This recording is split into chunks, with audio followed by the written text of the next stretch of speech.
Welcome back to another episode of Hold the Angle. My name is LionHeartZ. I am joined by my intrepid hosts, Vincent, Cass, and Tony. How are we doing today, fellas? Yo, what's going on, everybody? Good to be back. Yes. I Vincent, might how are be a you little holding up? sick. I might be a little sick, but it's not going to stop us from talking Counter-Strike. That's Never. the only thing I have. You can't take it away from me.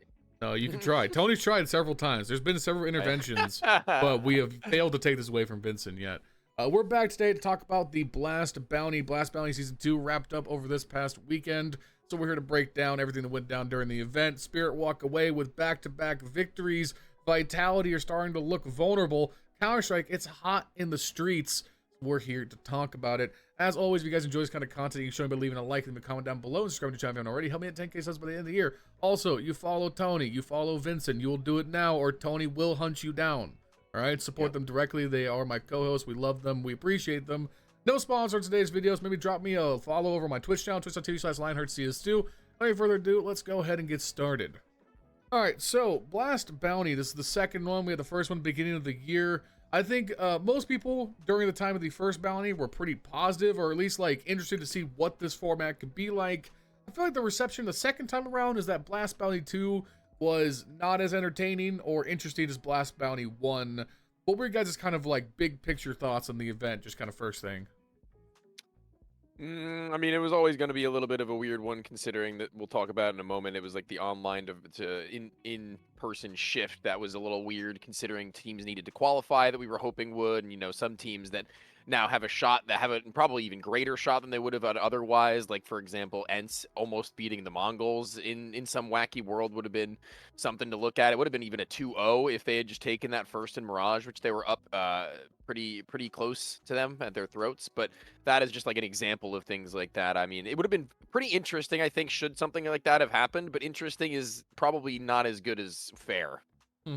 Yeah, I think that it's like a combination of things, right? That in and of themselves, maybe individually may not have been that problematic, but like all together, you add them up, and it's just really rough. First and foremost, why are we doing an online stage at all? And then add to that, why are we doing why are they separated into multiple stages within the same event? I know there's a reason, but to be honest with you, I don't really quite think I understand it, and I think likely most viewers don't understand it either. Feels needlessly complicated, and it really makes it so that there's more steps between me and understanding what's happening in Counter-Strike. And I think that's overall usually a bad thing.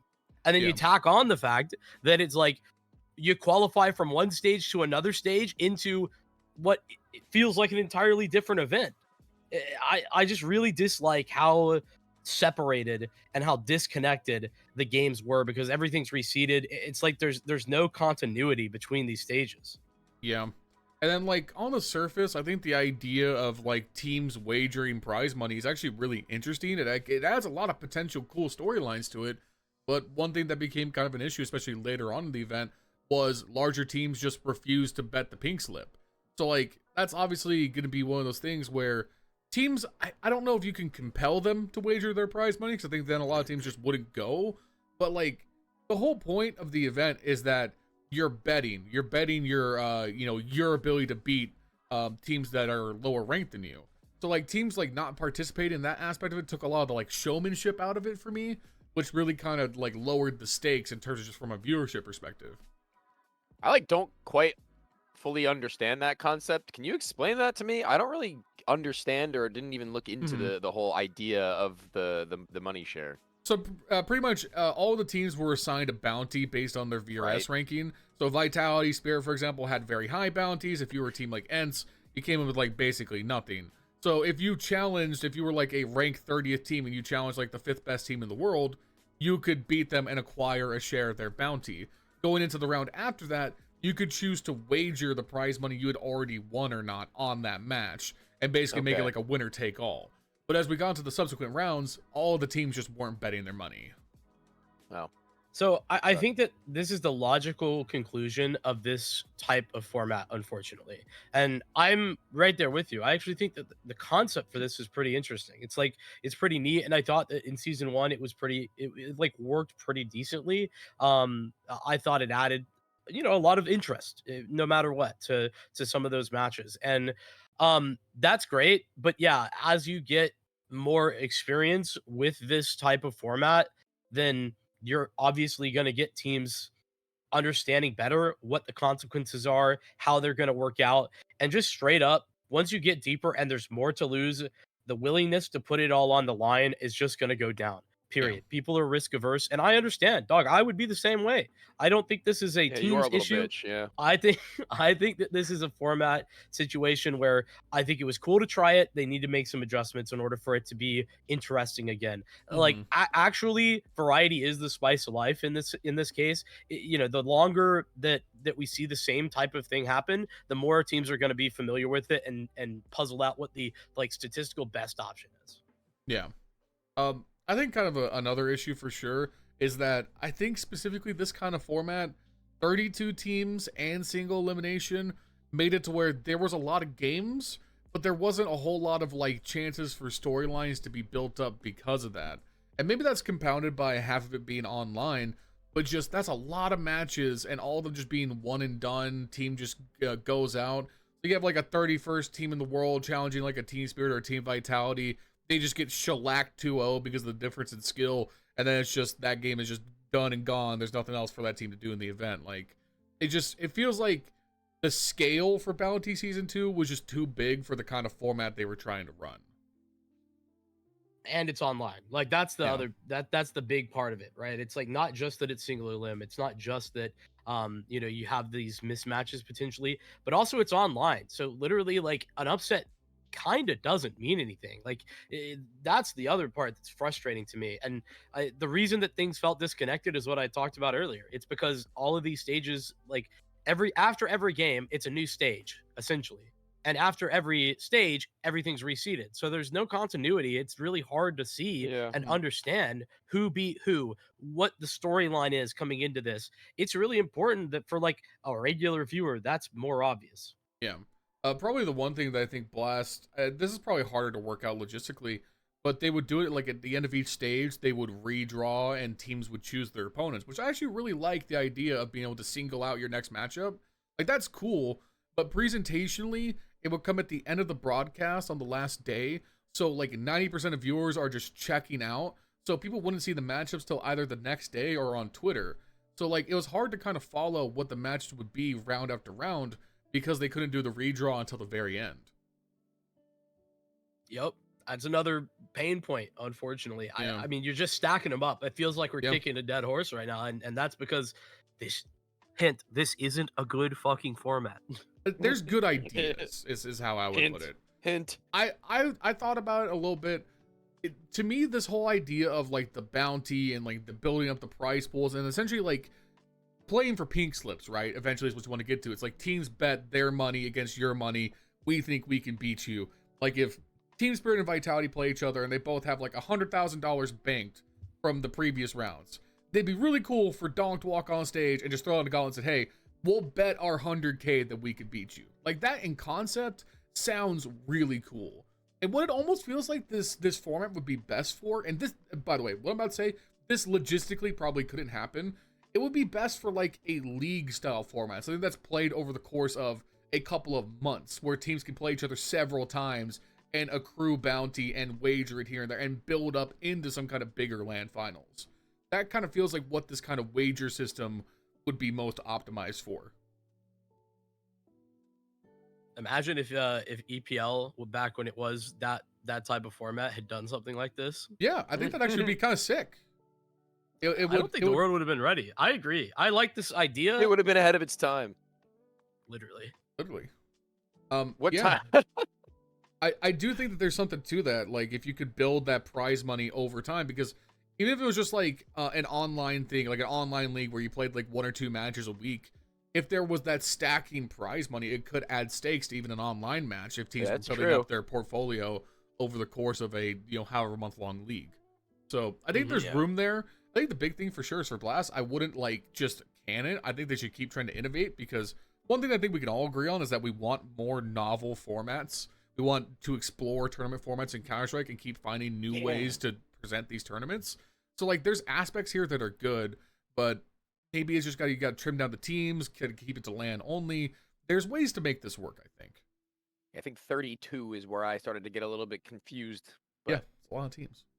So because there's so many teams, what we're going to do here is we're going to kind of skip through the opening round of 32, and we're mainly going to just kind of go over the round of 16 games because those establish who went on to the LAN playoffs, and then we'll break down the LAN playoff games kind of one by one. So taking a look here, this is stage 1, the round of 16. Scroll down here. Okay. Conveniently titled stage 2 within HLTV. Yeah, stage 1, stage 2 of Blast Bounty season 2, stage 1, asterisks, appendices, sub dash 3. Yeah, the return. The return. Many people were saying this. So the first game we had there was we had an Austin Major rematch with Legacy versus Vitality. Legacy took Vitality pretty close on Mirage into overtime, but failed to take it out. They then lost on Dust 2 pretty handily. That was our first kind of upset potential. Went out. Vitality move on to the playoffs. Mouse blew through Bait pretty succinctly 2-0. After that, we had our first real result. I would say the first notable result of the tournament really was Liquid beating Furia 2-1 to make it to the playoffs. We'll talk this much more once we get to the playoff section, but Liquid actually showed a lot of really good Counter-Strike here after things were looking so dire coming into it. Beating Furia when they're at this point, Furia on such an upward trend, I think is actually really notable. No, that was an exciting game. I actually watched that one. I had a lot of fun watching it too because it felt kind of like that moment where NAF is back for 4 seconds, even though it was online and whatever. But, it was good and it was fun, and I think they did a good job of shutting down Molodoy in particular, which is really important for any team playing up against Furia, frankly. Mm-hmm. Also, I mean, I think that this is the understandable next step for when Shuhei gets a little bit more time. I think that the best thing to say about Liquid coming out of this is that their default level, their floor looked so much higher than what it had been previously, and that's definitely encouraging as a Liquid fan. And it's a win. It stems the bleeding in terms of them trying to make the major. We'll take what we can get. After that, we had the Mongols taking on Pain. This was even though it's a 2-0 series, Pain were in the hunt on both maps actually. Snow looked really good actually. And he's been putting up some better performances as of late. It feels like Snow's actually kind of starting to come around a little bit. For the Mongols, though, I mean, this is pretty much everything you'd want to see. Senzu had a bit of a slow series, but 9-10 looks so good. He's been so good lately up until we get to the playoffs later on. But, I mean, it's the Mongols. They're cruising. Don't really have much more to say about that. We had Astralis beat Na'Vi, which feels like, honestly, another... I would say this is an upset. I think most people would say Na'Vi was better than Astralis, but it was a 3-game series. This was Makaze's worst series with Na'Vi so far, I think. Yeah, I didn't catch that match in particular, but I think just looking at how Na'Vi's trajectory has looked before and after Makaze, it's been a recovery era for Bit, which I think he successfully hit. Imma, who needs to do things that are frankly unreasonable, I think, to actually believe him to do on a regular basis. And if Makaze isn't on any given day, they're just going to collapse, I think, systematically from that point. Mm-hmm. And that's just, I think that's just going to be how it is for a minute or two while they integrate Makaze more and more, better and better. Yeah. The story that came out of Cologne was that, Makaze, whatever this change looks like, it's helped revitalize both Bit and Imma. And in this series, the Imma part of that just wasn't true. And like Tony said, right, if also Makaze is not playing really well in that same series, you're going to get this type of outcome. And it just is what it is. To be honest with you, this is only an upset in the context of Navi's Cologne result. Before this, I would have put Astralis versus Na'Vi at a coin flip coming out of the player break. That's fair. This was also HLTV 3.0 was out today. Yeah, that's actually maybe touch on that welcome to the news, pal. Tony reads the news. New podcast segment. Tony reacts to news. This is also a Device kind of rolled back the years in this series. He looked really sharp. I mean, he's not that far removed from his prime, but I think most people understand that Device is not necessarily the best player on this Astralis team at this point. So kind of him striking out and carrying that way, I think was really good for them. I mean, make it to the playoffs. It's just good for Astralis. And then the result, I made a dedicated video about this. Virtus Pro, they eliminated FaZe. Nothing is good. Life is pain. There is no joy. Electronic beat just called circles around Kerrigan, which hurts me to say. This series, just no joke, like took years off my life. Yeah, this one hurts. I don't think I was able to like look at it within detail enough to break down like the whys and the what's wrong. But for FaZe as a team, I really think that they are running very quickly into a situation where they're gonna have to make a decision on who this team is, and like if they're gonna cut somebody, make it happen. Yep. Did you see the rumors of who they're Twist. trying to reacquire? I think Twist for Liege would be the death nail for FaZe. I don't think it accomplishes anything that FaZe would want. I think it makes them slower, more passive. I think Liege is playing better than Twist. I hate it. I personally fucking hate it. I think if this rumor happens, I'm selling all my FaZe stock. I'm becoming a Spirit fan full time. Damn. I actually think it's going to be a net positive if they did that, but I just don't think it fixes anything long term. Getting rid of your best player for someone who plays different roles. Well, getting rid of the player that you don't need to play those roles is the accurate depiction. Brain of that. can't be the entry anymore. Why not? He's not good enough. I don't think that's. Elise is miles ahead of Rain right now. Okay, we'll say this. We'll say this for. I agree with that. I'm not saying that I wouldn't keep Elise over Rain if I had the opportunity to do so, but it doesn't seem like the two of Twists and Elise are compatible, and it also doesn't seem like Elise personality-wise is meshing when they're losing with FaZe as well as they would have hoped. Well, and it's also a matter of like Elise and Frozen not being able to get the same level that they both had previously in this team. Yeah, exactly. So it's a matter of you're losing Elise, but then presumably Frozen's going to be far better, and I think Rain definitely can still deliver, especially if Twist is giving even a modicum of what he's doing in Liquid. I think that there's some validity there. I think the real thing to mention is that there ain't no way Liquid is signing off on that after early this year. They don't want to let him go. Twists like you would be handed terrible. the entire roster over to Twist at the beginning of this year. I don't think there's any way. It would be the worst look for Twist possible to just like fucking jump ship after just manhandling the org for like a year. It's like, all right, you guys will do everything I want. Bringing in all of his friends. And... Yep. All right, I'm now leaving. Fuck you guys. Okay. After that, we had Aurora beat Heroic. Not much to say about this series. This was Heroic playing with Scrob, their academy player, as a stand-in because they already shipped Grix out overnight in a box, presumably. Like, Heroic are already like in turmoil in their own regard. Teniers purportedly leaving, so not really much to be said there. And then we ended it with honestly a pretty exciting series. G2 took Spirit deep. Like, this was a close series. Oh, sorry, go ahead. Can I backpedal for a second? I have one thing to say about Heroic here. Okay. I think it's a little bit criminal that Grix is out so quickly. 10 maps. Because this is a guy that I definitely know has potential. I've seen it, I've watched it, and it's been building for like a year and a half at this point. I watched him on his first team. I'm certain that Grix can be a good player. And I think the reasoning that they gave, fair enough to a certain degree, but the fact that it was like a month and a half is criminal from Heroic. And I just think that that's personally shows me a little bit of a lack of like the Heroic coaching staff being willing to invest in this guy to like maybe change some of those tendencies that they were frustrated with. Yeah, I think it's weird. The whole situation is very odd. And then with the added thing now that Tenier is most likely leaving, it kind of feels like Heroic are just spinning down. And I know Maui brought this up on, or no, I think it was Thorn on Hot Take Point, or sorry, it's Naked Banner earlier this week, that it's like Heroic got a lot of money. They made a lot of money, but like, are we going to celebrate an org for making a lot of money instead of celebrating an org winning games? It's like, it's cool they made a lot of money, but I would prefer it if Heroic were a good team. I think I'm in two minds about that. I think that's kind of reductive, actually, that's their point, if that's true. I think that's actually kind of... I could be paraphrasing it wrong. That's roughly kind of what he was getting at. No, definitely. I just think that when I think about a team, I'd rather see them winning financially in the short term to medium term, because all that will mean is that the players are also probably better off where they're going. The teams that they're going to are going to be better. They can afford to support another roster for a longer period of time. It's a net positive all the way around. So I don't really agree with that if that's what their point was.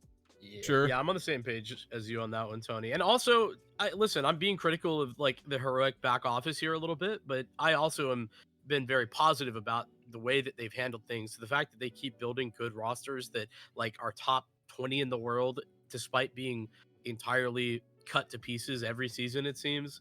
I think that's actually really impressive, and we need more people in the scene who are willing to do what heroic have been doing, because that job is freaking hard, man. Sure. It just also sucks they don't build anything that gets to last, and whether that's a problem of people buying them out or their business practices build them and then turn them around. It does kind of suck that they don't really get to have a roster that has any kind of chance to like really build upon itself over a like 2-season span instead of just one. You're definitely right. It's not anything I think people can argue with. I Mm. think it's just a matter of somebody's got to do it, and if it's Yep. gonna happen at this level of efficacy, then fucking awesome, to be That's honest. fair. Like I'm glad that a team like a heroic exists at a tier 1.52 level where they can just pump out good talent consistently to make every other team better too. I mean, like, again, somebody's gonna do it. If That's it's fair. not heroic, it's gonna be somebody else. So I mean, if they're doing it like this and they're doing it this regularly, then it does suck, because I would like to be a heroic fan, because obviously I guess the real point is that you want to be a fan of the team that's been able to do it so many times, right? Like you want Yeah. to see them get theirs. But I think heroic at the same point, in my opinion, have had their time in the sun for like years and years and years, to where you could have been a heroic fan successfully, and I guess now it's just time to take a back seat and watch them pump out some cash and maybe come back stronger later. Sure. Just feels like the roster they had after Shanghai with Tessus and Nertz, that roster was really interesting. I was curious to see where it goes, and it gets blown up and sold to 5 different teams. And then they rebuild afterwards, and the Sun Pius with Tanir, that roster from Austin was also pretty interesting in its own right. I was curious to see where it goes, and then mostly kind of blows up and gets pieced apart. It sucks. Am I that there's crazy for nothing thinking that was lasting. bound to happen? Like with the Nerds Tessus Kicksan team, I think that was bound to happen. I actually unironically foresaw that team just being where they were playing and trying their hardest to win, and then just getting picked apart. Like I saw that as almost a definite thing that was going to happen. Sure, but maybe that's just kind of a perception of like heroic aren't I was like waiting for it. a like bigger org. They're kind of like stuck in that like mouse sport, like where mouse sports used to be, where they were kind of the feeder team for bigger orgs. Hmm. Like kind of what I you're saw saying. it more like a Hellraisers, if I had to give a Hmm. more deep cut one. But like you get my Hellraisers had point though. their It's like Oscar you taken, expect Steeper them, if they find any talent, that talent's getting picked up to a bigger Yeah. org, kind of like where Gamer Legion Yeah. is right now. Yeah, sure. Yeah. It just I guess, yeah, that's probably true. it's good for them from a business perspective. For me, I just kind of want to be able to see them like build something that's a little more long term, I guess. And maybe they are Fair going to enough. now with the money. Who knows? We spent a long time on this one, though, Yeah. so maybe we I can mean, it's move an on. interesting thing to talk about, to be fair. Anyways, the last game, the round of 16, was Spirit versus G2. G2 gave Spirit a real run for their money. This was super close all the way up until Dust 2. This is literally the first time ever that Spirit have won a series where Donk got a below 1.0 rating. So this is the only time it's ever happened, online or LAN, that Spirit have won a best of 3 with Donk getting a sub 1 rating. Which Praise be to Heavy God. is very interesting, because I feel like on one hand you'd be like, wow, this is what online CS does to a motherfucker. But on the same time, G2 did pretty good. Like G2 looked really, really good. It was really only Maddie's and Malbs who kind of struggled towards the end. But Shiro fucking backpacked this game for Spirit. Yeah, I feel like this is a good example of what the new Spirit kind of can provide, is that there is maybe a backup plan for Donk not going nuclear, right? I think that's at least, if I'm spinning it in Spirit's favor, that's my spin to it. It's also Zont1x who had a really incredible game, but I think that the idea is that Tanir should be able to do something similar and maybe have that happen more often if Donk is having a bad game, which, to be fair, very rarely ever happens. Yeah. Because I just have that insurance policy at the very least. Yeah, and on the map that they won, I think it's also important to know that it was Hunter that was taking them out the back and putting the gun to their head. Dude, yeah, Because Hunter had a monster map. Yeah. Hunter was absolutely creaming them, and that's not. No offense, you're never seeing that with Snax. So already, I think a pretty good Validated. thumbs up moment for an in-game leader, an individual against not just anybody, right? Like that is a really good, room temperature that you've taken on what the tactics as well as the individual level as Hunter as the in-game leader is going to look like moving forwards. I think this is definitely a good bar to start with, especially considering I think last time we spoke, I was more so leaning on the fact that I needed to see more from some Pius. And while that hasn't happened necessarily like in insane degrees yet, I think that this was also a pretty good start for them to start to turn things around in that regard. Yeah. I think G2, they give me hope for the first time. +1. And it's been a long time since I've been able to say that. So round 16 done. We have our 18s through to the playoffs. Now we can start talking about some good old-fashioned LAN Counter-Strike, real Counter-Strike, brother, the Counter-Strike that actually matters. We open things up. The quarterfinals were all 2-0 series. These were all one-sided affairs in a lot of ways. One of them more interesting than the other, in my opinion. Starting off, we had Spirit versus Virtus.pro, and listen, Virtus.pro made things very close on Ancient to the point that I was kind of sweating. I was like, "Our Spirit gonna fuck it up?" And I have to praise Electronic again. Thankfully, no, because Donk woke up in a big way in the second half, especially. And then Donk just did Donk things on Overpass. Donk looks like a fucking monster on Overpass CT side, by the way. I mean, shocker, best CT side player in the world, but I am scared to death of Spirit on Overpass CT side, and they just swamped Virtus.pro out of the server. Yeah, I don't know that I have much to add on that one. I think that this was closer than it probably should have been. At Ancient, yeah, but Spirit recovered, and that's really all that matters to me. I'm just tired of seeing Fame and Flit get withered away in this Virtus.pro team at this point. And meanwhile, frankly. they have Flamus on the bench, just sitting there, wasting away forever. Could be playing for any team. To be honest with you, like, I don't know. Everybody else has a pretty hardwired brain about these things, but I like to believe that Fame, Perfecto, Flit, and Electronic is a top 5 level team core. I think that can be good on paper and in practice and in play. In 2021, maybe. I just don't understand. But like, I don't get it. People like forget that Perfecto and Electronic were like really highly praised as recently as a year and a half ago. I think the key is it wasn't that long ago. The key is Electronic can't be calling in that hypothetical, and then I'm in agreement with you. Yep, that's definitely true, I guess. Yeah, and I mean, dude, I'm down. I'm more down to cut Icy, even though I think he's actually pretty decent and getting a lot of fair hate right now for the performances he's putting on, but I don't think that sells a lot about him as a player overall. I'm down to cut Icy, not have an Opper, and straight up 5 rifle if we can get an in-game leader in here that will do. Wait a minute, I've seen this before. Wait, we're just running back Cloud9. You're just bringing in Bubblesj. I unironically was going to say that. No. I unironically think James coming back would be a net good thing, but I think you would have to remove Electronic too. I think you're right about that. I think it would be really good. I think it would be really good. So what is it like? Flamus in, Icy out, Electronic out, James in. I think they would be a better team. God. I got the privilege to call a couple of James games in Paravision or whatever, and I was really out. Like I was the biggest doubter about him being a caller again, but it actually looks good. He looks like he has developed significantly as a caller in a way that is now not quite up to date with modern Counter-Strike, but it's relatively close. I haven't watched any Paravision, so I can't comment on that. All I know is I feel like we're trading one bad bitch for another. I hate watching Electronic call. I don't know if I would like James that much better.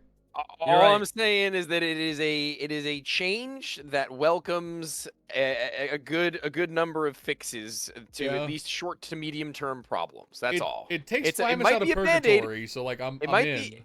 It might be a band-aid, but it also could be a bigger band-aid than we even realize. The wound could be bigger than we realize, actually, is a better way of putting it, and the band-aid can cover it. And I think also, it's kind of telling that it was one of the two of them. I forget who said it, but one of Flit or Fame wanted to go play with James in Paravision specifically, and this was including the fact that he would be in-game leading, by the way. Mm-hmm. So. And this would have taken both of them. So one of them wanted to go. The other one would go if they left, right? So like, all right, if you're leaving, I'm leaving. And at that point, I mean, just bring. If you can't bring the horse to the water, bring the water to the horse. Yeah. I mean, I think it also is telling if that's the case, right? It tells you a lot about Electronic and their perspective on how he's calling. I think that Yeah. actually cooks pretty hard. Not gonna lie, I like the idea of this team. Yeah, I don't know. It just kind of it certainly feels like it bandages the wound, but it feels like the wound we're trying to bandage is one of those like triangular bayonet like fucking war crime wounds. Like it's like one of those ones you can't really sew shut. You know, it feels like we're kind It's in holy shit.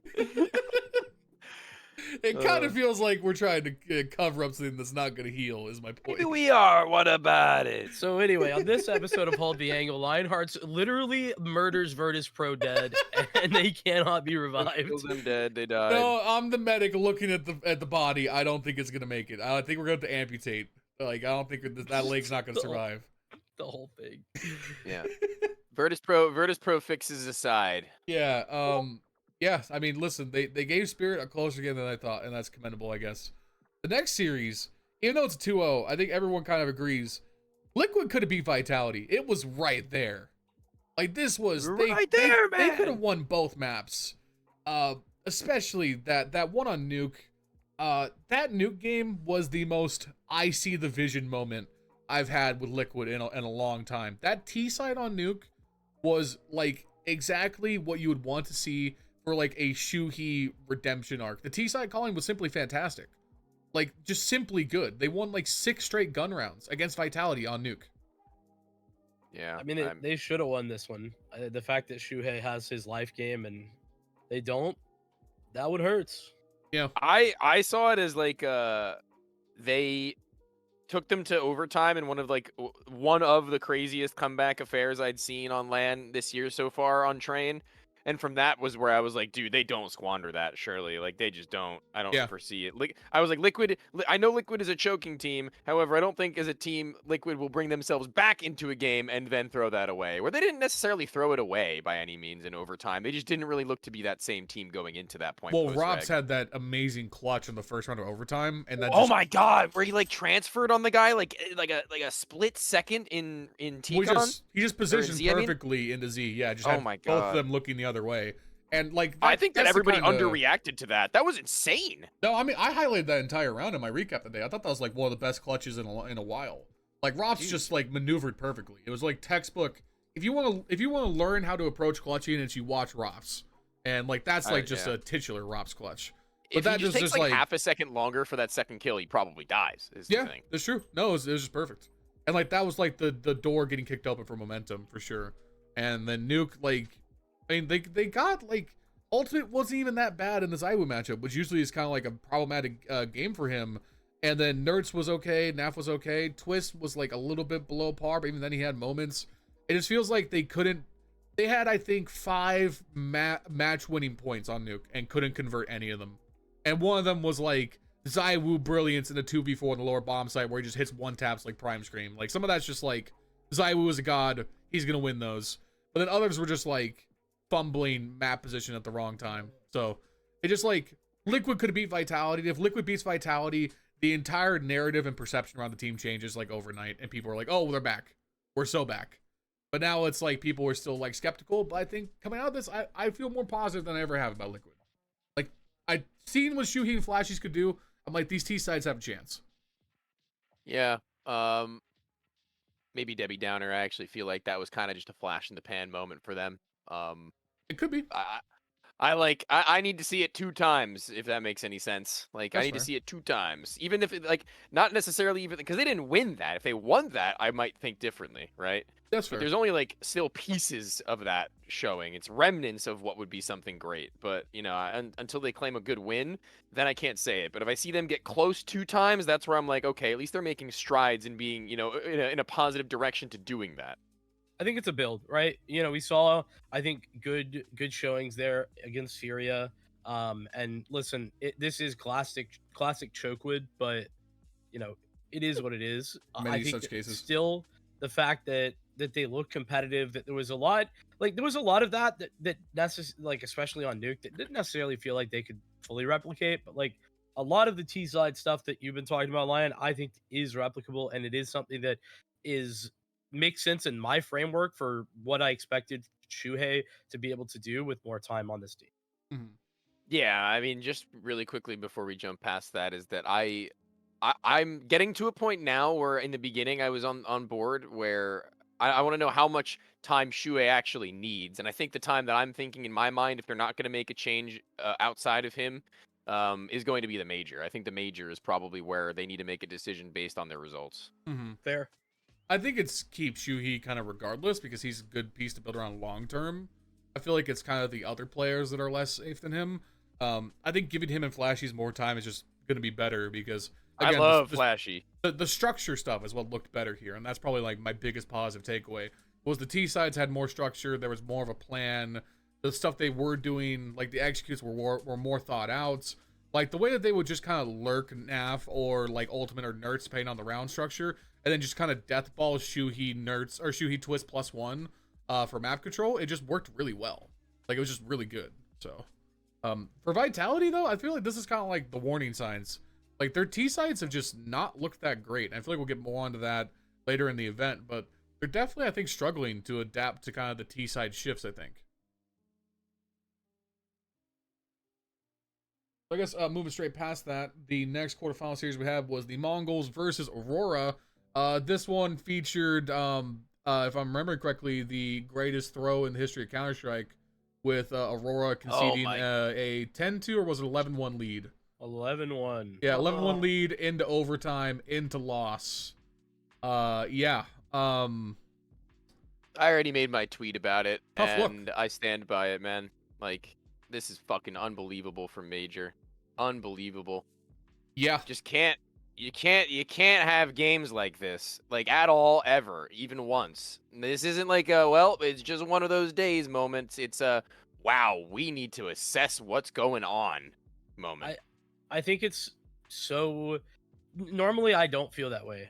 Normally I would be pushing back on you and saying, yeah, but like these games do sometimes happen. No, it's a situation where if he had 5% more that he could give in this series, to be honest, Aurora probably could win it. Instead, it's a 2-0 for Mongols. And listen, I think that the storyline we got for Mongols is cool, and I'm not disappointed in that. But yeah, it's not an overstatement to say this can't happen. Yeah. How the hell I go about saying this in a way that's not going to be immediately followed with Turkish fans sending me death threats? Pause, guys. Important news just dropped. Okay. HLTV 3.0 bumped me up to a 0.84 rating. Let's go. Tony the GOAT. Tony's We're insane. back, guys. Sorry, this is important. Up from a 0.56, by the way. That's a crazy what? swing. That's not true. The hell, it was a 0.72. Me would I lie? It's crazy. It's crazy how Tony's actually better than Major today. True. Last 5 games inclusive? No. Last 1 game? I'm a 0.01 higher than Major in the last 3 months. Yeah, listen, the stats don't lie. Stats don't lie. Stop the count. Stop the count. Oh god, that's so crazy. Tony to Aurora to save their Sorry, team right now. Back on track. I feel like Major is the IGL that is hurt most by the current CT side shift in the meta, because Aurora have sort of defined themselves. Well, no, like that aside, because there are IGLs that kill around the same as him, like Alexi B and Kerrigan are right there, but they call better T sides. I think Aurora have kind of defined their style as they are going to hammer the CT side as hard as possible to force economy breaks. So like they would do a lot of force buying, a lot of low buying, a lot of hero rifle buying, and they would, I think, as little as possible take saves. And with the current shift in the CT meta, the T's are kind of having to realize that you do need to concede some save rounds and get back to full AK buys, because it's not as easy to break the CT resources. And I feel like Major's calling is still very, very straightforward in that regard, where he will continue to call the same move over and over. He'll go A site 5 times in a row just to try and hammer out these close rounds and break CT economy. But the meta just doesn't work that way anymore. So a lot of their T sides just feel like they fall super flat because of that, because there's not as much nuance, there's not as much of like a fallback plan compared to other IGLs. I think that makes sense to me. I don't feel like there's a lot more to say on it, but I mean, I'm following that line of logic, and I think that it tracks.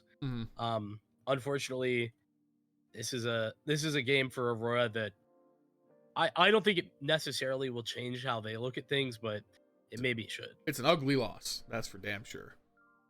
Plus, props to the Mongols for being resilient. This is a team we talked about had a choking problem for so long, and making that kind of comeback in a land environment, even though it's a studio, still really commendable for them.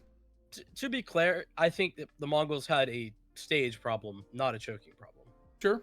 But still, like, they have had problems in playoff runs before, so like them being able to kind of fight through adversity is still commendable. They look so like my thing is that maybe we don't notice it because they just show it differently, but they don't look nervous at all. Like they don't look like they're phased. Even when they're winning, they're not like screaming or like going absolutely bonkers. I mean, they beat Vitality and they made it look like they actually just played like a pug. That's true. Like they just got up from their chairs and were like, all right, well, good job, guys. Let's move on.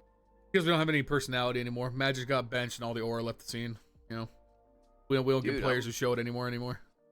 I'm cool. I think that's pretty positive aura. Magic just Mike standing up after beating the world #1 and then just going and getting like Dr. Pepper. Like, shout out to Dr. Pepper, sponsored. Dude, I would. Oh my God! Listen, Dr. Pepper. If you have any sort of AI where you can track across the internet when your name is mentioned, track it back to here and sponsor us. Hit Tony's line, 100%. Holy crap! I'll literally pound Dr. Peppers during these broadcasts, or rather these podcasts, to the point where you'll hear me doing it in the background. Ooh, guys, DPA ASMR with Tony. Oh. The sad part is he'll do it for free though anyway. True. It's true. I was about to go get some, like literally right after we were finished recording. All right, so our last quarterfinal, Mouse versus Astralis. This was Nuclear Bomb versus Coffee and Baby. Astralis could barely keep up in this series. This was Yabby on disaster watch. Was probably the biggest takeaway. He was awful in this set. Yeah. And Mouse, pretty good at Counter-Strike, this Mouse team. There's a lot of conversation about Astralis that I actually kind of want to get into in a moment, but sure. Vincent, I'll let you rip. Actually, no, hit it. I was just gonna say I don't know that I have that much to like jump off on this one, other than this is actually for me where Mouse would have been on fraud watch a little bit if they didn't look good like this. Yeah. So basically, what I was gonna say is that I don't really have much as far as this specific game is concerned because Mouse should win every time. Like, you know what I mean? Like that's outright what should happen. And seeing as they did, there's not really a whole lot of reason to just like nitpick the rounds or whatever. But going into the conversation of Astralis, they're just kind of a team at this point that's just there for me. Like they're just here every now and again, and then they lose, and I don't really think anything of it. And then they win, and I also don't really think anything of it because it usually isn't that grandiose of a victory. But the conversation becomes, where do they go now that they actually picked up Hooksy, and that is a net good move, but like it isn't really doing a whole hell of a lot for them in the future? I think that they're going to look towards maybe international or like, I don't know, like come the major, I don't really see them making like a top 4 finish plus, and without that, I think they're going to start assessing their issues. So I actually have an answer for this, and I think that it might be one that's a little bit surprising to people. I don't necessarily think it's bad to be where Astralis are. They're a classic so either, I guess. top 15 team. Think North at many times in history, right? I would say they're like, top 10 or like right around there. Device pounding his head against the brick wall, hearing you say that. If you hear the podcast. I know. But like, listen, I think the comparison here is apt because it's not like they are a solid in top 15 team, and I think they consistently shown that they can be about there. Also, they can upset many teams within the top 10. Yep. Like very reasonably, they have a chance to win on a good day against most any opposition that's not top 5. And I think that's fine. I don't think that's necessarily a problem for a team, right? And obviously every team has aspirations that are bigger than that. But when you say, what do I look at to solve these problems? I think that's valid, but also what if Astralis are just, okay with developing their floor so that they can be more consistent where they're at and have the chance to find those upsets and maybe, on their best week, win an event. I think that's perfectly fine. I think the bottom line for Astralis is you're just trying to make the major because you're tired of missing it for 18 straight times. So like being good enough to qualify for the major is absolutely a win. And then you add on to that the whole like financial struggles with them like reportedly like being near bankruptcy as recently as like a few months ago. They're happy to be able to compete, win games, and like get that club share, baby. Yeah, and just look solid, right? So I feel like in that regard, it's probably a win. I talked about this before. I don't know how you make Astralis better if you decide to stay Danish. It feels like the only kind of like, perceivable upgrade that could be on the market reasonably soon would be like if TSS gets canned. you could bring him in, but for who? So like Tessus is available. Maybe you try, you're not really gonna get Shush because he's with NIP. Hooksy seems to be is gonna be a good IGL prospect for where you're at. Like they feel just like they're kind of stuck, but like they're okay being stuck. That makes sense. I'm okay with it. Yeah, absolutely. Addicted to mediocrity. I understand. Well, mediocrity is probably better than the gutter. Like you'll take average over shit, and I feel like that's where Astralis are at. With that, we can go ahead and move into our semifinals. We'll start off first with probably the most notable result of the event, and that's the Mongols getting major revenge, grand finals revenge, beating Astralis in 2 games. And I wouldn't say just beating Astralis, but like they were the better team definitively in this series, which is like huge. This wasn't like a close fought series. This was the Mongols outplayed them, I think. Oh yeah, I mean 100%. I think most people probably watched that game if they were Counter-Strike fans and had the time, frankly. And I watched the absolute shit out of it. I was jumping in my seat. I was like, oh my god. I think Mongols are probably the best Mirage team in the world at their best, like regularly, to be honest with you. And I started watching that series, and unironically I said in whatever Discord I was in, I was like, they're going to win this Mirage. Like I'm telling you, they're going to win at least this Mirage. And beat them on I the was major so happy too. watching it. Yeah, and that was the big shock, is that when that happened, I already thought that they were really good, but I was like, yeah, all right, they're good, but they ain't beating Vitality. And then I spit out my cereal, like the little meme, the little guy with the meme. He's like, there's no way they can ball, and then they ball, and then I spit out my cereal. That's what happened. Many people were saying this. Yeah, are they the best team on Mirage in the world? I had to give that some thought. I feel like the only team we haven't seen them play yet is, did they play Spirit on Mirage in the finals? Yeah. I don't know. Yeah, they did. They did it. They went to overtime. So, yeah, I feel like it's kind of like... I didn't watch the finals. I watched that game. I didn't watch the finals. All right, Tony, great. That was the one in the final that Mongols, like, it was really close. Truthfully, kind of tossed. Yeah. So I feel like it's them or Spirit are probably the best Mirage teams in my opinion. So I'm not opposed to them being the best when they're at their best. I think this is just a damn good win. And again, it kind of comes back to these issues, man. Like Vitality on their T sides in this series. They went 1 round on Mirage. They went only 2 rounds on Inferno. Their T sides at this event were just not good, and that is a very worrying sign because I said it in my video as well. Was that the Mongols? No, Vitality. They only had 3 okay. T side rounds in this series. Vitality for me are one of the best T side teams of all time. Like throughout all of last season, they were arguably the best T side team I've ever seen play the game. So I don't know if it's just like a coming out of the player break, the cohesion's not hitting right, or maybe kind of similar to Aurora. Maybe they're struggling a little bit with how aggressive they are in their buying compared to the CT side meta. But right now, the T sides for Vitality aren't clicking. I mean, I think Apex has to take a little bit of responsibility here. I can't say that I got the privilege to watch all of these games super closely because I was so busy. But just like in general, I think some of it has to be laid at his feet. But if you're looking at like Cologne as well, inclusive of this issue, Flamesy's been a lot less consistent over these last couple of events. And he's the guy that really does facilitate a lot of your T side. So yeah, I think that's a big problem for Vitality right now. And, I say big problem like they're not still a top 3 team in the world. So, take that as what you will. They've still made, semifinals of every big event, right? Like this is not like they're getting knocked out in like group stages, but it's clear that there are some weaknesses. And at least for me, I think Flamesy, if you're going to look at a player that's not like just the in-game leader, he's the guy that has dropped off a little bit, and that certainly is obvious. Tony. Yeah, I don't actually have very many opinions that haven't been said. Vitality really good. Vitality getting worn down. Like I don't have any nuance to that. Your points are accurate. I guess if I had to inject a bit of further nuance, then I think a lot of people are already like, well, the Vitality era is over. But I feel like that's... Oh, shut up. Yeah, I think people just don't really understand, like, the history of eras. Like, all of the dynastic teams in Counter-Strike went through, like, periods of winning everything, and then stumble for a little bit, then they win a bunch again. Losing 2 best of 3s, and they're over? Like, yeah, really? I think while still making the semis of every big event? Yeah. since Yeah. they're over, quote unquote. Yeah, miss me with that Alright. shit. Yeah, and especially when I think it's a lot of it is traceable just like individual underperformances, like Zywoo not putting up the same kind of numbers, Flamesy struggling as you're saying.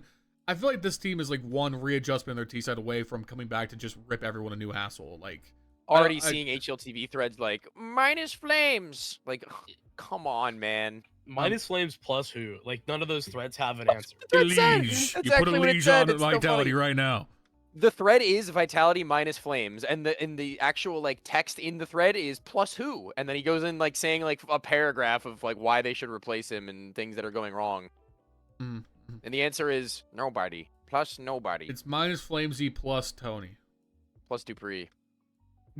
Maybe that's the answer. They need some experience in this damn team. But anyway, it's an insane result for the Mongols regardless. Like this is, you got your major revenge. This is, I think Mongols at this point, they are not just like a top 5 team, they are contenders in every tournament. Like I feel like we're at that point. Like I expect the Mongols to make the semis. Yeah. I think the Mongols are quite literally an anime waiting to be made. It's kind of crazy. Literally, I'm serious. I'm pitching. Any producers watching this, I'm pitching right now. Right? Region that was up to this point basically no name, unheard of within this space, builds a team over multiple years, increasingly gets better, has a crazy impressive run with all the fans behind them in Austin, and then comes back and beats them as well in like the next attempt to win like into a final of another big event. Like, dude, if Mongols win a big event in the next like few months, I'm making the anime myself, damn it. Fair enough. The major. Dude, like honestly, it still boggles my fucking mind that 910 had just never played Counter-Strike before 2022. And now he's one of the best operators in the world. This man was just fucking playing Dota. He's like, you know what, fuck, I'll fuck around, play a little Counter-Strike. I'll take the train into Ulaanbaatar and win money matches to be able to have enough money to be able to go home. Literally win, or I can't go home at night. Like, all right, dude, you're farming aura through your backstory is insane. Like the Mongols are just fun. The anime would go hard, dude. It really would. It would. Yeah, I agree. And then on the other side of the bracket, in our other semifinals, we had Mao's honestly kind of falling apart. At least on Mirage. They fell apart on Mirage. The first part of the series against Spirit was really entertaining on Ancient. And then Spirit just kind of cruised past them on Mirage. I feel like we're at the point now, I think this is 3 straight wins for Spirit over Mao's. The Mao's used to own this matchup. They were dominant over Spirit for quite a while. I think Spirit are starting to pull away. They are figuring out this matchup. Mao's need to kind of figure out something new to deal with this team. I think genuinely, the issue for Mao's is that they're, I guess, recipe for beating Spirit previously was like to limit Donk to be just a really good player. And now I think increasingly in these series specifically, but it was Zwei in this one, Mao's can't do that for more than one player. They can't limit, like you can't limit Donk, Shiro, and Zwei if Zwei is going to be able to provide this type of performance. Yeah. And I think that question, along with Mao's maybe having some of their own identity issues, and I say that with like a question mark at the end, because of how things have gone in from Cologne and into this tournament. I think that it's just a recipe for like Spirit have kind of upgraded their way around Mao's a little bit, which is, it feels like that's not the way Counter-Strike is meant to work, but it is. Yeah. I think Brolan's ability to call was called out in that game too, actually, because I don't really think Chopper was being put on a pedestal this event for being some mastermind tactically either. Chopper had some great T-sides on Mirage, actually, I will say. I'm saying, well, before this series.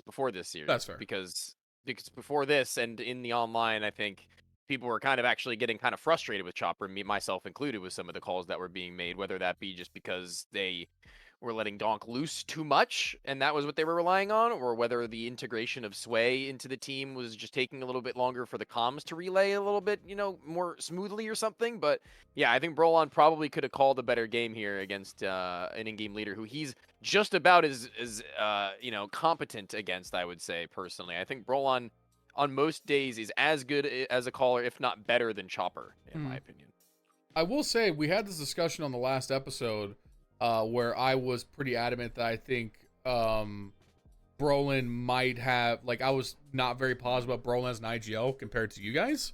And I mean, I'm not going to say I feel pretty validated on that take, but I do feel like Brolin is, his T sides just don't feel that great to me. I've never been very impressed by the T side calling outside of the like individual, like Mouse are just so deep individually that they can make a lot of defaults work. Like I feel like, yeah, I was gonna say I'm confused. I'm sorry to cut you off because Sure. I'm confused about specifically a lot of the rounds they play on Inferno.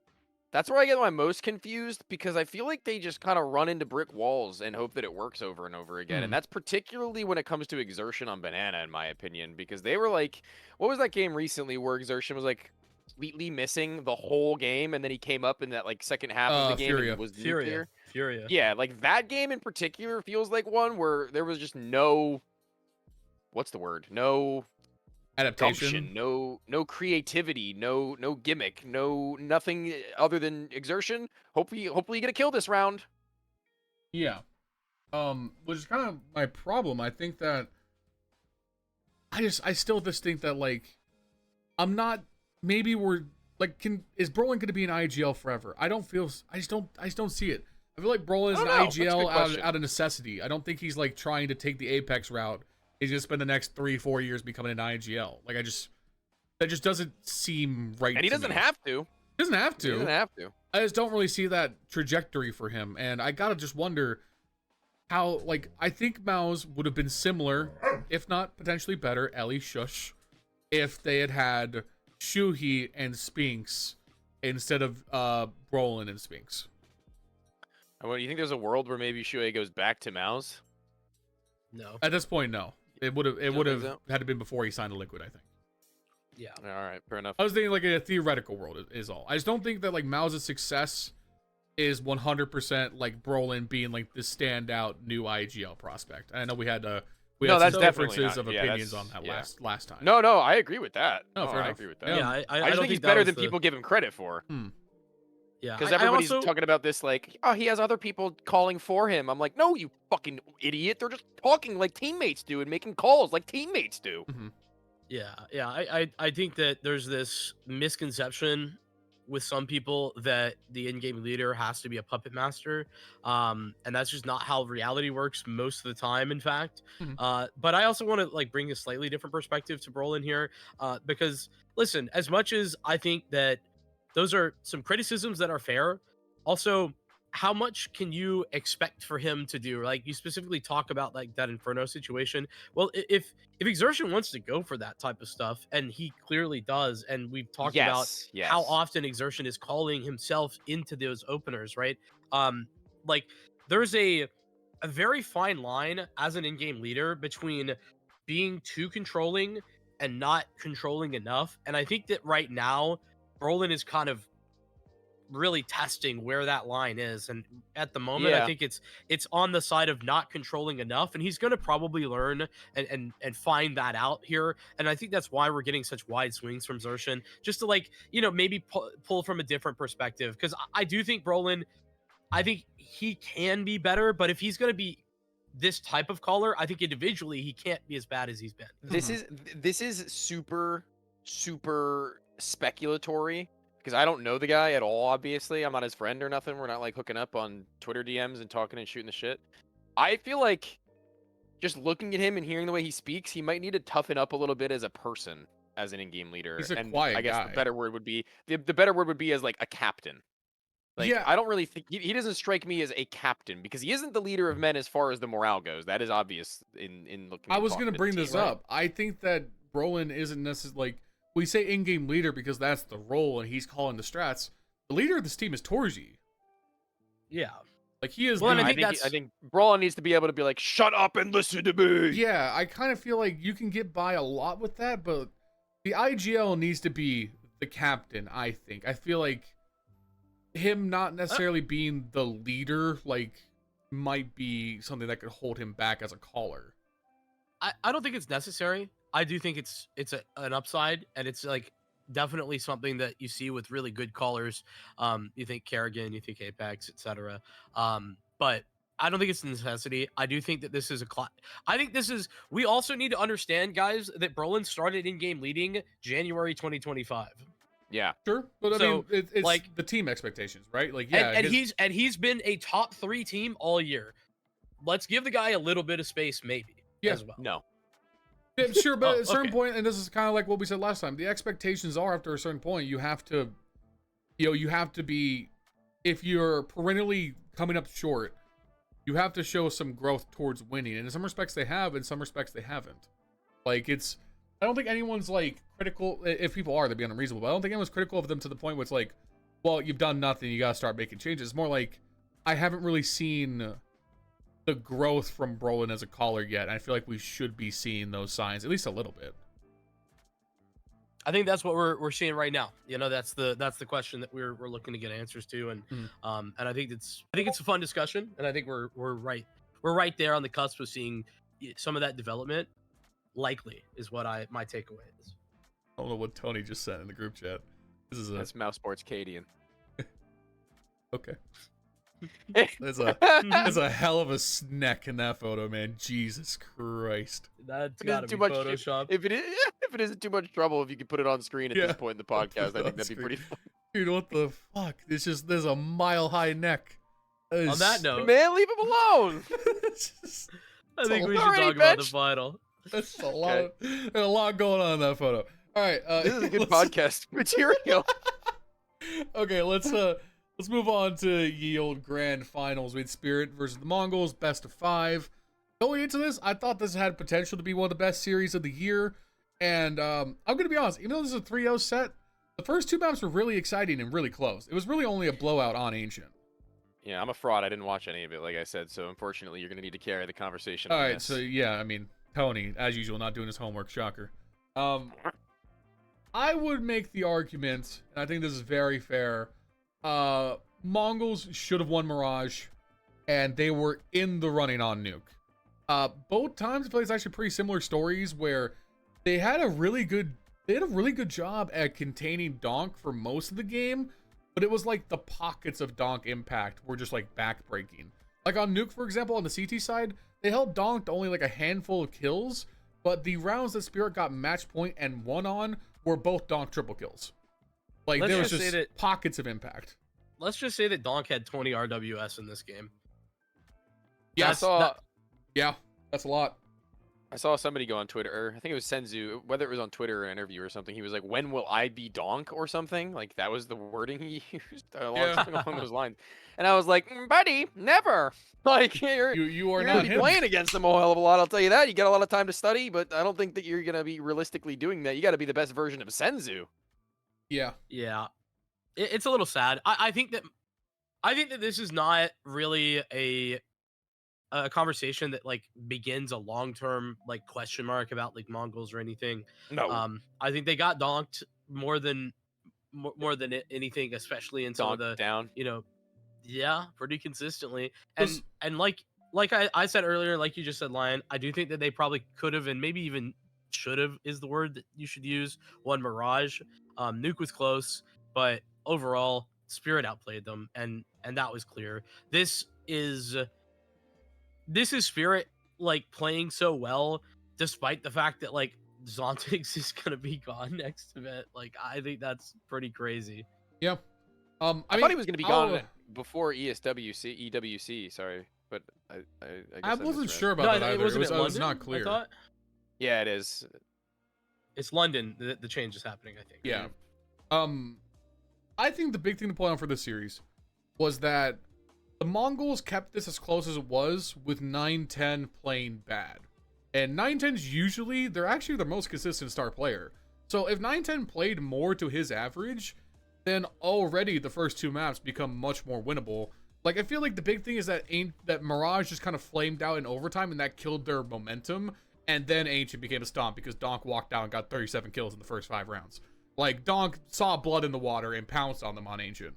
But before that, they were more than in this series. And if 9-10, like, he was just getting hunted on several rounds where he was just getting caught out of position. kind of like a slow reactions in the scope, like he wasn't finding the op impact. Like if he was just that like 10-15% more, then that could have been those swing rounds. Because on Mirage specifically, dude, Blitz was winning heroic clutch after heroic clutch. Blitz does shit as an IGL that I don't think should be possible as the caller. Like he hits like star level plays. Like his crosshair placement, his aim is like astounding for an IGL player. Dude, what is it with him? We even mentioned this with the Vitality series. What is with him and not being hit by op shots? Like twice in this event. The godlike crouch against Zywoo. Then he has that clutch on Mirage at the end of the first half where he ducks like 4 shots from Shiro and then gets all 3 kills. Like he's a wizard. I don't know. Maybe. Yeah, I don't think that there's anything that like makes that happen more often. I think it's just a little bit of luck that that's the way in which it happens. Nope, What's Blitz not is lucky manifesting it. He's making it happen. What's not lucky at all is Blitz's capability in the clutch and how consistent he does that. Yeah, I mean 910 was a non-factor against Shiro on Mirage. Shiro dropped 30 and 910 had 13 total kills. Like, I mean, we're not even talking about op kills there. Like, I just think that it's really clear the diff there was significant and it hurt them a lot. But I like I said, I don't know if I have too much to say other than like Spirit showing who they are once again, and I gotta give props to Zont1x for like basically knowing that he's cut in 2 events and coming out and having some really big moments and playing damn well despite that fact. The final wasn't like his like show off performance by any means, but he had some good ones in there. The quarterfinal game he was really good. So yeah, I think that's like my most of my takeaways. I think the Mongols, this is a team that's constantly in development. And I think this is another step in that process. Excuse me, I was burping. Yeah, I mean, I agree. I think Zont1x, I feel like Zont1x should be a player that's worth getting for a bunch of rosters because I think he's just a straight up underrated anchor. I think he does his job really well on the CT sides. And he's honestly kind of a sneaky clutch player too. Like he wins a lot of high value clutches in any given event. And he's just leveled up. Like I remember middle of last year when Spirit were really struggling, like before like around time of like Blast World Finals, when everyone was like, okay, we need to make a roster change before they just went out and won Shanghai.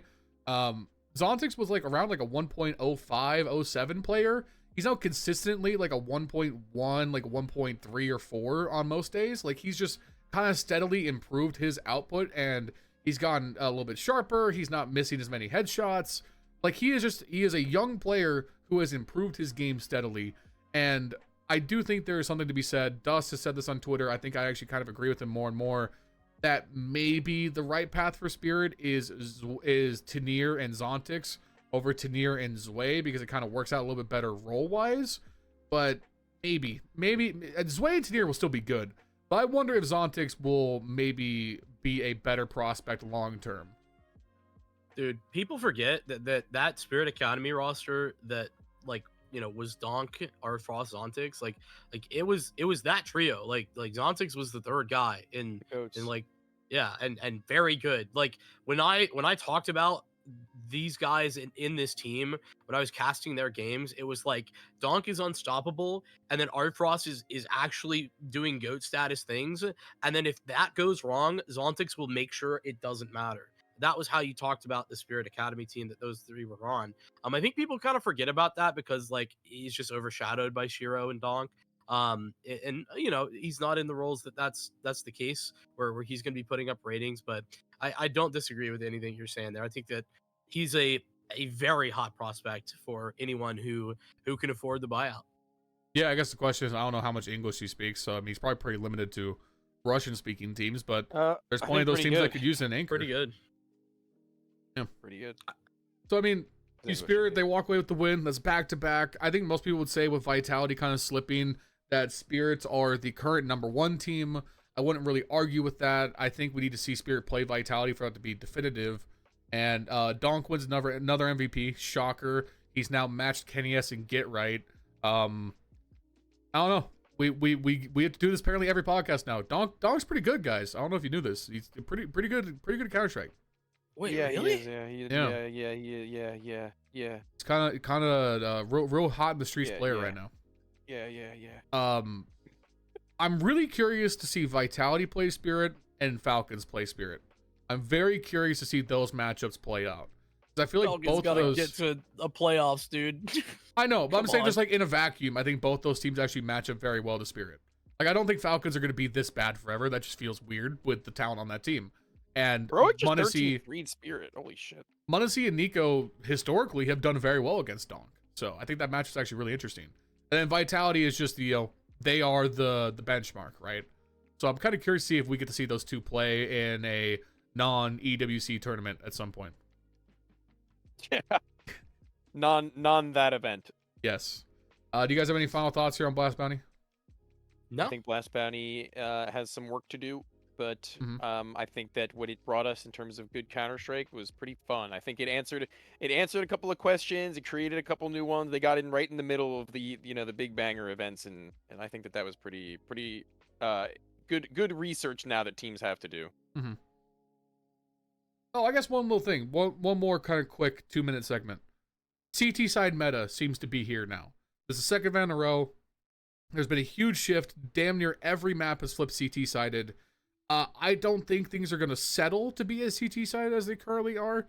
I do think I'm surprised by just how much the $50 has impacted CT efficacy.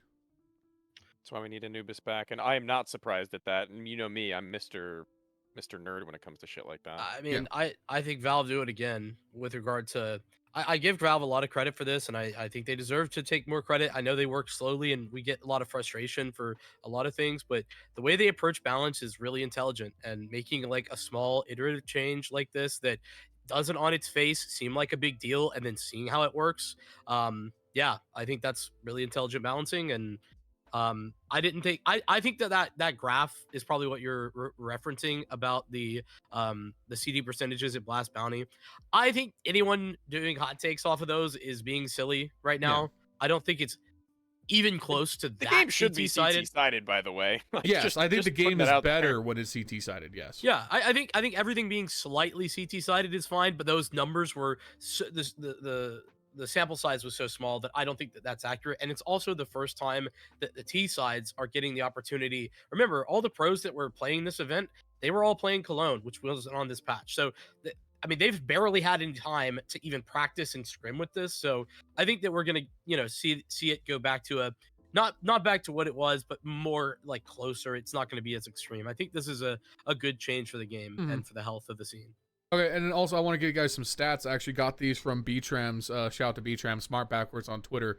He is the database guy. I was going to use these for another video, but I'll drop them here too, just because I think they're interesting. The amount of full buys for both sides, pre and post patch, CTs have gone from around 7 full buys per half to close to 8, and Ts went from 7 to around 6.5. So we're seeing on average about 1 extra full buy or close to full buy for the CTs, and that's 3,800 average econ per player. So I think that's just a noticeable swing, because if you can, like, now I think the biggest thing is that you win pistol round on CT, you can get 3, sometimes 4 M4s if you got enough kills. Like, just making that second round buy much sturdier has made it the early game feel much less swingy, and I feel like it's stabilized the game a lot. I agree. Yeah, I don't know that it's it's less swingy. I actually think it's capable to be more swingy because the CTs have more opportunities on low buys, but I think it makes the force buy war so much more interesting. It makes, instead of like the CTs force buying and then losing 90% of the time, it's like, oh, they could actually win. Yeah. Yep. All right. Well, I mean, that's kind of the last thing that we wanted to cover. But to maintain the I feel like the T sides are going to bounce back as T's stop buying it down as hard as humanly possible. Like, that's going to be the big thing that that shifts. +1. All right, guys. Thank you guys so much for watching. If you enjoyed this episode of Hold the Angle, you show me by leaving a like in the comment down below. Subscribe to the channel if you haven't already. Help me at 10K subs by the end of the year. Follow Tony. You follow Vincent. Vincent, he's casting. That's why they call him Vincent Cast. Tony, he also casts, and YouTube videos are on the way. Make sure you guys go and support them. Thank you guys so much for being here, as always, Tony and Vincent, especially Vincent for being here while he's sick. Really appreciate that, guys. Woo! And then shout out to my channel members. You guys know who you are. I'm not gonna say it all this time because my brain hurts. Follow me on twitch.tv/LionHeartZ. See you soon. I'll see you guys soon on another podcast, another video, whatever the fuck's going on. Later, guys.